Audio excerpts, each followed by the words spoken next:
இன்றைக்கி கேஸ் ஸ்டவ்வில் டேக்ஸா வச்சு சிக்கன் பிரியாணி எப்படி செய்யணும்னு பார்க்கலாம் வாங்க. அதுக்கு தேவையான அளவு எண்ணெய் ஊற்றிக்கோங்க. எண்ணெய் காஞ்சதும் பட்டை, லவங்கம், ஏலக்காய் போட்டு நல்லா பொரித்து எடுத்துக்கோங்க. இது நல்லா பொரிஞ்சதும் இஞ்சி பூண்டு பேஸ்ட் சேர்த்துக்கலாம். இஞ்சி பூண்டு பேஸ்ட் நல்லா வதங்கணும்.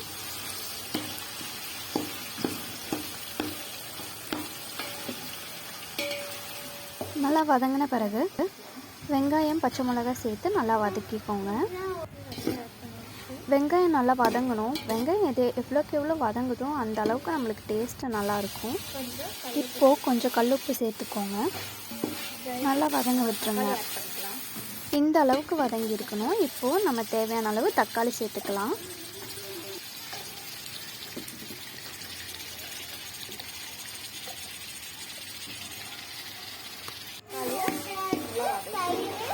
தக்காளியும் வெங்காயம் நல்லா வதங்கட்டும். இப்போது இந்த ஸ்டேஜில் நீங்கள் புதினா, கொத்தமல்லி சேர்த்துக்கோங்க. இதுவும் எண்ணெயிலே நல்லா வதங்க விட்டுருங்க.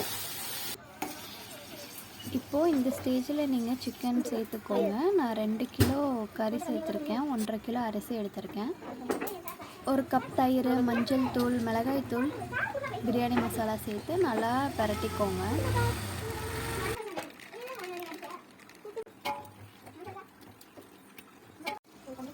ஒரு டம்ளர் மட்டும் தண்ணி ஊற்றி மூடி போட்டு நல்லா கொஞ்சம் வேக வச்சுருங்க. இப்போது சிக்கன் நல்லா வெந்துருச்சு. இந்த ஸ்டேஜில் நம்ம அரிசி போட்டுக்கலாம். கொஞ்சம் கொஞ்சமாக போடுங்க, இல்லை அரிசி உடஞ்சிரும்.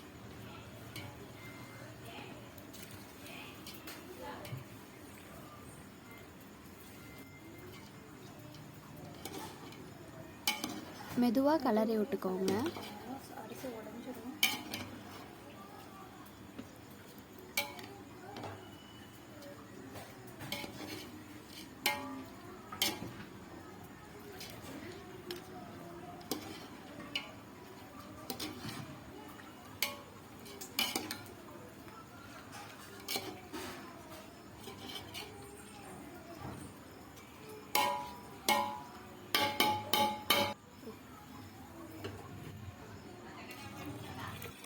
இப்போது அரிசி முழுகிற அளவுக்கு நம்ம தண்ணி ஊற்றிக்கலாம்.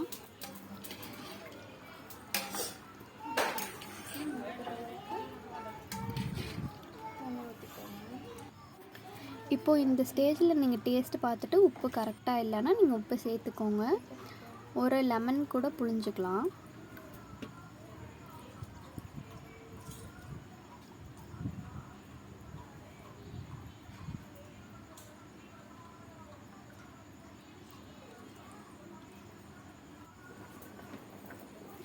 இப்போது நல்லா கொதிக்க விட்டுக்கோங்க. இப்போது ஒரு அளவுக்கு நம்மளுக்கு அரிசி நல்லா வெந்துடும்.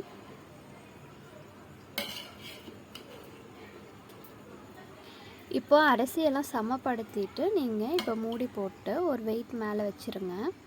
இப்போது ஒரு அரை மணி நேரம் சிம்லேயே இருந்துட்டு அப்புறம் ஓப்பன் பண்ணிங்கன்னா நல்லா உதிரி உதிரியான டேஸ்டான பிரியாணி ரெடி ஆயிடும். பிரியாணியை ரொம்பவும் கரண்டி வச்சு கிளறிடாதீங்க, இல்லாட்டி அரிசி உடஞ்சிடும். பார்த்து மெதுவாகவே ஹேண்டில் பண்ணுங்கள்.